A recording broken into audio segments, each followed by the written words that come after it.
अच्छा, आयुर्वेद में blood group कैसे पता करते हैं अगर किसी को ब्लड चढ़ाने की नौबत आई हो? तो वो तो लैब टेस्ट में होता है, वो भेजना उसका होता है। उसका हमारे पास कोई ऐसा प्रावधान नहीं होता। वो ब्लड टेस्ट, क्योंकि हमारे पास ब्लड ना चढ़ाना है हमने, ना हमें उससे लेना देना होता है कोई, वो उसने हॉस्पिटलों में जाना होता है, वहाँ वो आयुर्वेद टेस्ट। में डीएनए टेस्ट पॉसिबल है? नहीं।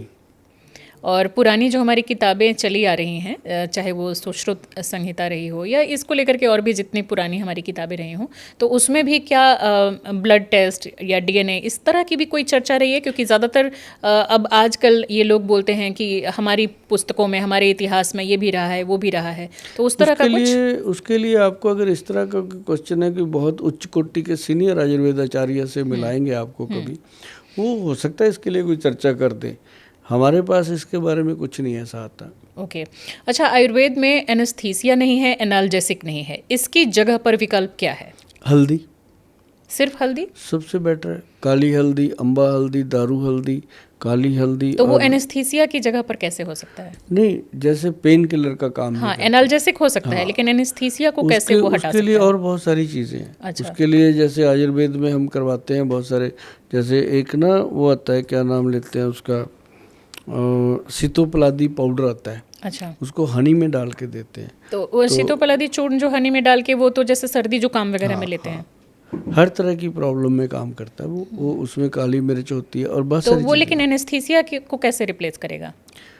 रिप्लेस करने में जो ये जो प्रॉब्लम है ना, इसके लिए हमेशा जो एमडी आयुर्वेदा होते हैं वही काम करते हैं, इसमें हम काम ही नहीं करते। अच्छा, उस केस को लेंगे ही नहीं नहीं लेते हम। तो हमारे हैं आयुर्वेद के एमडी हमारे वहाँ सारे ओके। तो लेते हैं। शल्य चिकित्सा वगैरह जो हम सुनते आ रहे हैं, जो कि काफ़ी पुरानी परंपराएं हैं आयुर्वेद में, उसको लेकर के थोड़ा सा डिटेल में बताइए। नहीं, अभी हम उस पर कुछ नहीं कर रहे। नहीं नहीं, आप नहीं, ना ही जैसे हम कि किसी को, आयुर्वेद में आयुर्वेद में अभी उसके कोई भी नहीं कर रहा। नहीं हो सकता। हाँ, ये तो सर्जन का काम है। मतलब शल्य चिकित्सा जो हम लोग सुनते हैं कि सुश्रुत के समय में भी था, ये था, वहाँ से चली थी, शुरू उन्होंने करी थी, अंग्रेज ले गए उठा के, वो यूनिवर्सिटी जला दी थी। उसकी बात कभी करेंगे आपको पूरा, वो फिर बहुत बड़ा व्याख्यान है।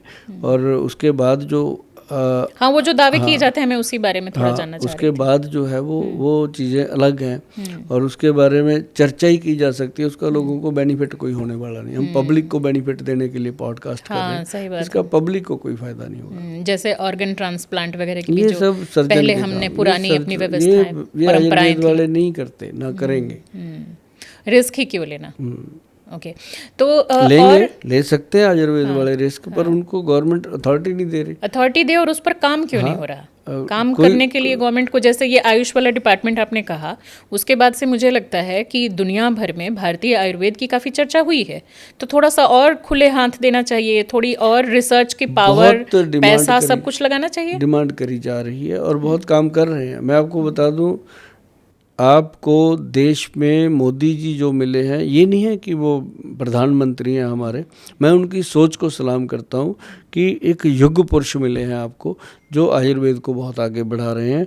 जो अंग्रेज़ों ने हमारी यूनिवर्सिटी जला दी थी, उसके बराबर इन्होंने सबसे पहला काम आयुष डिपार्टमेंट बना के किया है। लेकिन वो नालंदा वाली यूनिवर्सिटी वगैरह अभी भी, लेकिन उसको रिवाइव नहीं किया गया। उसके बारे में कभी चर्चा करेंगे, जरूर करेंगे। और वो एक बड़ी बात है और बहुत गहरी बात है। उसके लिए जान को जोखिम में डालना है अगर बातें करेंगे तो। हम तो बातें करेंगे, लोगों की जान बचाओ, बस खत्म बात। अच्छा, ऐसा भी है उससे? हाँ, क्यों किसी के मुर्दे उखाड़ने बिना मतलब। अच्छा, आयुर्वेद को लेकर के ये कहा जाता है कि जिस तरह से जो हमारा एलोपैथ है वो समय समय पर नई नई रिसर्च करता है और नए तौर तरीकों को समझने की कोशिश करता है। पुरानी रिसर्च बहुत बार खुद की रिसर्च को एलोपैथ खारिज कर देता है कि ये उतना बेहतर नहीं था, इससे बेहतर हमने ये कर लिया, अब ये ट्राई करेंगे, और आगे फिर रास्ते छोड़ दिए जाते हैं कि नए रिसर्चर्स आएंगे, नए डॉक्टर्स आएंगे, वैज्ञानिक आएंगे और नया रिसर्च होगा तो शायद इसको भी पीछे छोड़ दिया जाएगा। लेकिन आयुर्वेद में उतना ज़्यादा स्कोप नहीं दिया गया रिसर्च को। पिछले भी 2-3 दशक की भी हम बात करें जिसमें कि बहुत ज़्यादा तरक्की हुई है आयुर्वेद की, लेकिन इसमें भी जो लेवल एक होना चाहिए रिसर्च की, वो नहीं हो रहा। तो फिर जो हमारे जेनजी हैं, यंगस्टर्स हैं, वो इस पर किस तरीके से भरोसा करें? कितना और काम इस फील्ड में होने की ज़रूरत है? अभी तो बहुत काम होने की ज़रूरत है जी। और जेनजीज का भरोसा है, बहुत भरोसा है आयुर्वेद में। आयुर्वेद खाते हैं वो, और लेकिन ये है कि हमारे जेनजीज को थोड़ा सा भड़का दिया गया है, उनको जंक फूड मिल गए हैं, उनको कोल्ड ड्रिंक मिल गए हैं, उनको रेड बुल वगैरह मिल गए हैं, तो वो एक डिफरेंट चीज़ें हैं। अगर आप बात करेंगे कि इलाज की, अब देश के अंदर सभी पैथियाँ हैं, कुछ ऐसी पैथियाँ भी जिनको मान्यता ही नहीं है, वो भी चल रही हैं। एक बंदा कहता है जी मेरे पास ऐसा जादू है, 15 मिनट में मैं ना 20 दिन में, कहता मैं हर बीमारी से छुड़वा दूंगा। ये अब, तो फर्जी पता नहीं क्या है, फर्जीवाड़ा है। अब क्या कर सकते हैं। लेकिन ये जरूर है कि आयुर्वेद अगर है तो दुनिया है। बस मैं इतना जानता हूँ कि अपनी रसोई में क्या है, आयुर्वेद है। हम क्या खाते हैं, आयुर्वेद खाते हैं। हवा में है आयुर्वेद, और आयुर्वेद जो है वो सबसे बड़ी पावर है। शायद उसी के कारण ये दुनिया टिकी हुई है।